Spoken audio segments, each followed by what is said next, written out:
दुनिया के सबसे खतरनाक युद्धों में से एक कारगिल युद्ध, जिसकी यादें आज भी लोगों के जहन में ताजा है। आज भी देशवासियों को कारगिल के वो किस्से, वो चर्चे याद हैं जिसमें नए नए लड़के शहीद होकर तिरंगे में लिपट कर आ रहे थे। नई नई नवेली जो दुल्हनें हैं, पत्नियां हैं, वो 4 से 5 6 7 8 9 10 महीने के बाद विधवा हो रही थी।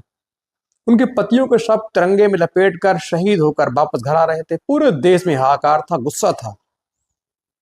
और शायद कारगिल जैसा युद्ध पूरी दुनिया में कहीं नहीं हुआ कि एक तरफ पाकिस्तान की सेना हमसे 17,000 16,000 18,000 फीट की ऊंचाई पर जबरदस्त बंकरों में मजबूत हथियारों के सहारे बैठी हुई, दूसरी ओर हमारी सेना नीचे से, धरातल से ऊपर चल के जाना, विपरीत मौसम, चुनौतियां, -25 30 डिग्री टेम्परेचर, हड्डी कपा जमान तोड़ने वाली बर्फ, खतरनाक चढ़ाई, ऊपर जाना, उनसे लोहा लेना। लेकिन कहते हैं पूरी दुनिया में हमारा देश और देश की सेना सिर्फ इसीलिए जानी जाती है कि नामुमकिन को मुमकिन कर देती है, असंभव को संभव कर देती है और चुनौतियों से खेलकर उसको आसान कर देती है।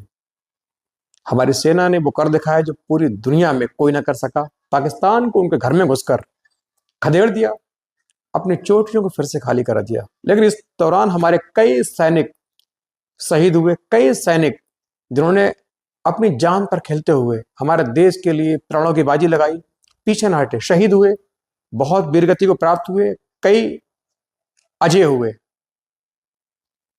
उन्हीं में से एक नाम आता है कैप्टन के नचिकेता। ये भारतीय एयरफोर्स के एक पायलट थे। इनको MiG-27 जो विमान है उड़ाते थे।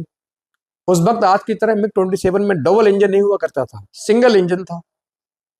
इनको जो इनका पूरा स्क्वाड्रन है, जो टीम है, 4 विमान की थी।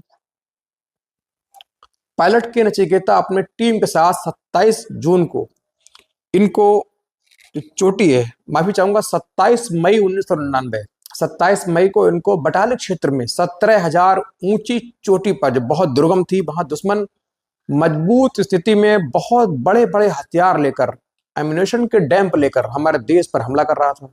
उनको खत्म करने की इनको जो टास्क दिया गया, ये अपने वाकी और 3 पायलट कमांडरों के साथ, चौथे ये एक साथ हमला करने के लिए उड़े। श्रीनगर बेस से इनको उड़ान दी गई। उसके बाद इनसे कहा गया कि आपको डाइव करके, यानी डाइव में नीचे आकर डाइव करके मिसाइल टारगेट पर फायर करनी है, उसके बाद सीधे वापस लौटना है। 27 मई 1999 को चारों पायलट एक साथ भारत के लिए अपनी प्राण हथेली पर रखकर पाकिस्तान के जो क्षेत्र के आसपास जो बटालिक क्षेत्र है, जो बिल्कुल जिग जग टाइप में है, वहां पर बॉर्डर क्रॉस करने में बहुत दिक्कत हो जाती है, क्योंकि ये मैप पर बहुत कम अंदाजा हो पाता है कि हम पाकिस्तान में है, इंडिया में, क्योंकि जो इलाका है, बाउंड्री लाइन है, वो पूरी जग जग टाइप में है। पाकिस्तानी के आसपास का क्षेत्र है, वहां दुश्मन मजबूत स्थिति में था। कैप्टन के नचिकेता अपनी टीम के साथ उड़ रहे थे।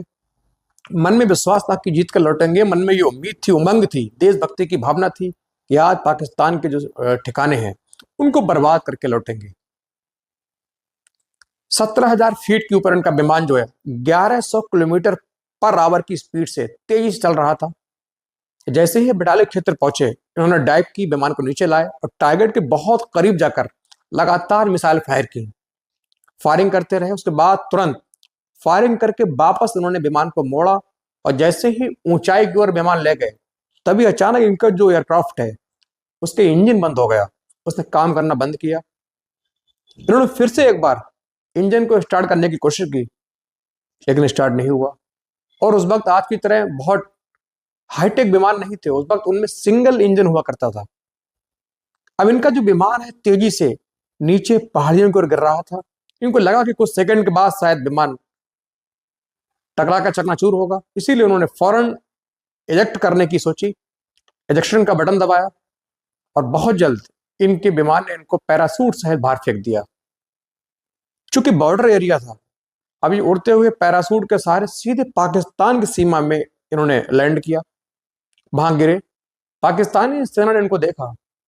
चूंकि हर पायलट के पास एक पिस्टल होती है, ऑटोमेटिक होती है, इन्होंने पहले शुरुआत में फायरिंग की, लेकिन जब फायर खत्म हो गए तो पाकिस्तानी सेना ने घेर लिया। उन्होंने कहा आप सरेंडर कर दीजिए।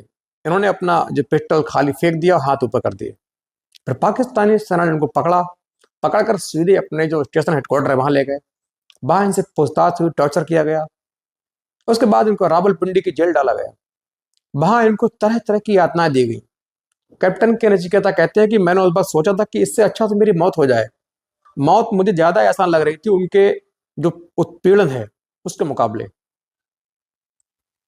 जब इनको पकड़ा गया तो उसकी खबर पूरी अंतर्राष्ट्रीय मीडिया में चली। अटल बिहारी वाजपेयी साहब उस वक्त भारत के प्रधानमंत्री थे। उन्होंने पूरी वर्ल्ड के सामने ये बात रखी कि पाकिस्तान ने हमारा पायलट जो पकड़ लिया है। चूंकि युद्ध बंदियों के साथ कोई भी देश, ऐसा नियम है कि युद्ध बंदी होते हैं उनके साथ कोई भी देश कोई उत्पीड़न नहीं करेगा, उनको बाकायदा सम्मान के साथ रखा जाएगा और सजा पूरी होने के बाद उनको उनके देश भेज दिया जाएगा।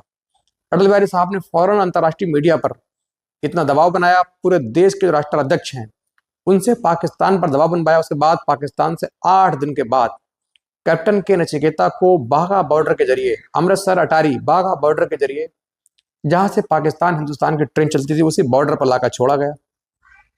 इनकी बहादुरी को देखते हुए इनको भारत में हीरो के तौर पर बुलाया गया। इनको तत्कालीन राष्ट्रपति के आर नारायण अटल बिहारी ने वायु सेना पदक देकर सम्मानित किया।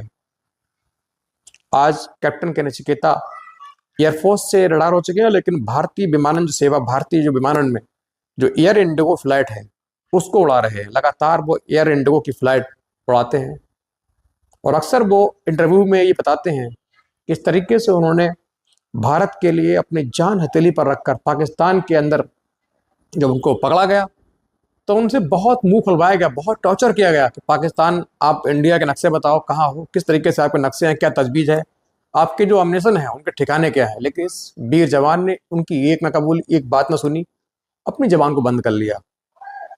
और धन्य है वो देश जो ऐसे वीरों को जन्म देता है, और धन्य है वो वीर जो भारत की ऐसे रक्षा करते हैं। दोस्तों वीडियो कैसा लगा एक कमेंट करके जरूर बताएं, अच्छा लगा हो सब्सक्राइब